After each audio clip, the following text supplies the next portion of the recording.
بسم الله الرحمن الرحيم. كافها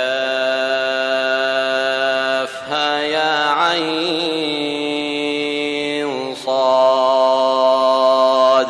ذكر رحمة ربك عبده زكريا إذ نادى ربه نداء خفيا قال رب إني وهن العظم مني واشتعل الرأس شيبا ولم أكن بدعائك رب شقيا وإني خفت الموالي من ورائي وكانت امرأتي عاقرا فهب لي من لدنك وليا يرثني ويرث من آل يعقوب واجعله رب رضيا يا زكريا إنا نبشرك بغلام اسمه يحيى لم نجعل له من قبل سميا قال رب أنى يكون لي غلام وكانت امرأتي